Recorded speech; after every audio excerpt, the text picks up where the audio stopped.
Baik,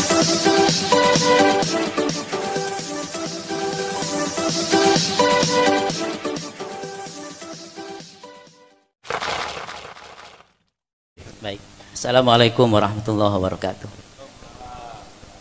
Yang pertama saya ucapkan salam hormat dan terima kasih atas inisiatif kegiatan ini yang luar biasa dari PWI Jawa Timur dan Pamekasan dan PWI yang lain di seluruh Madura. Hadirin hadirat yang saya muliakan, alhamdulillah saya langsung saja mengikuti poin karena hanya 5 menit ya.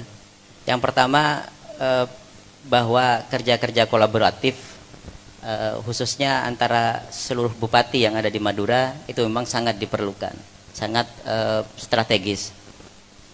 Mulai dari bagaimana kita menata kawasan, tadi saya berdiskusi dengan Pak Fatah Yasin tentang BPWS dan yang lain-lain, tentang berbagai dampak Suramadu.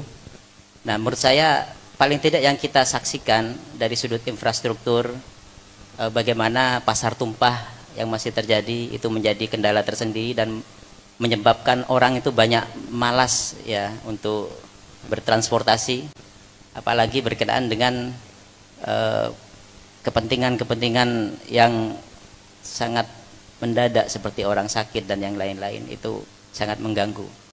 Dan saya harapkan sebenarnya nanti kalau dikasih takdir ya oleh Allah, itu harus ada kerja-kerja kolaboratif antara semua bupati yang ada di Madura, bagaimana mulai mengurai persoalan-persoalan yang menyangkut hajat hidup orang banyak. Oke. Langsung aja poin berkenaan dengan pariwisata. Ini saya kira Sumeneb itu kaya ya, ada 126 pulau dan luas wilayahnya itu dari Batu Ampar sampai ke ya dengan luas wilayah yang luar biasa luas itu. Tapi kemudian saya melihat bahwa rencana induk pengembangan pariwisata tampaknya entah sebenarnya sudah ada hitam di atas putih, namun tingkat implementasi tampaknya belum. Bahkan pariwisata yang ada di sana, kalau kita mau jujur bahwa wisata ziarah atau yang orang sebut sebagai wisata religi itu masih merupakan wisata yang paling ramai, yang paling prospektif. Hanya saja kehadiran negara di sana itu masih belum tampak punya komitmen untuk bagaimana menata.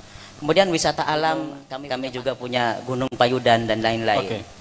Itu masih belum ada sentuhan-sentuhan. Bahkan kemudian kalau kita melihat pantai di Lombang itu malah kemudian sudah mulai tercemar oleh limbah dari tambak udang yang ada di sana.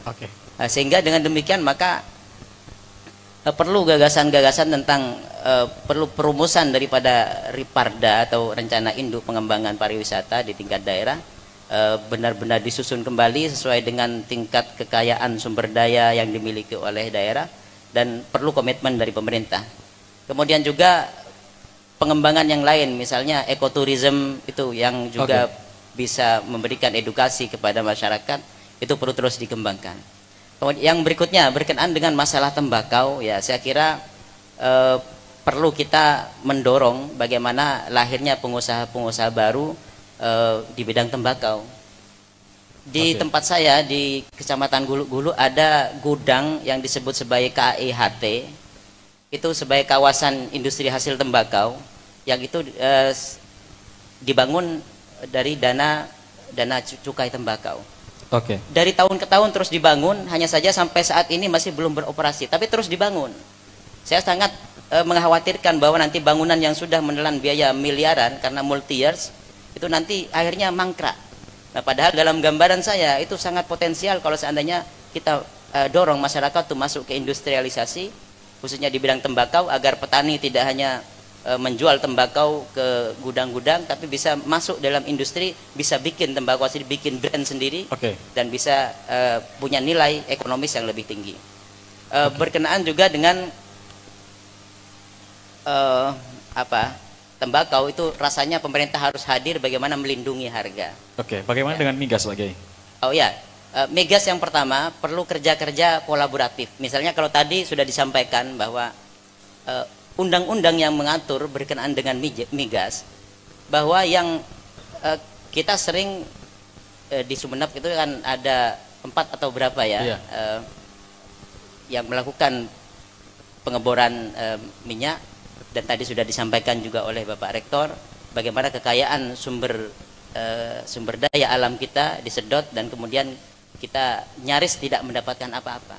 Nah, yang saya maksud bahwa tampaknya di Sumeneb itu perlu bekerja kolaborasi, kerja sinergis dengan anggota-anggota DPR RI yang dari Madura, bagaimana bisa merumuskan undang-undang yang lebih berkeadilan berkenaan dengan minyak dan gas ini.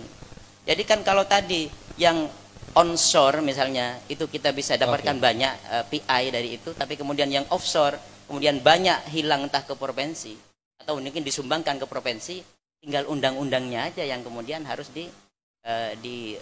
dilakukan koreksi-koreksi, revisi-revisi agar lebih berkeadilan. Karena suka tidak suka bahwa ini merupakan kekayaan sumber daya alam kita. Nah, hal yang lain juga pelibatan tenaga-tenaga lokal kan dalam pengeboran minyak atau minyak dan gas itu ada banyak unit yang mungkin bisa mulai dari sekedar ya memelihara alat-alat yang berkenaan dengan itu, transportasi dan yang lain-lain, itu pelibatan tenaga sumber daya manusia lokal itu tampaknya perlu benar-benar diseriusi bagaimana bisa menyerap tenaga lokal yang lebih banyak dari Sumeneb.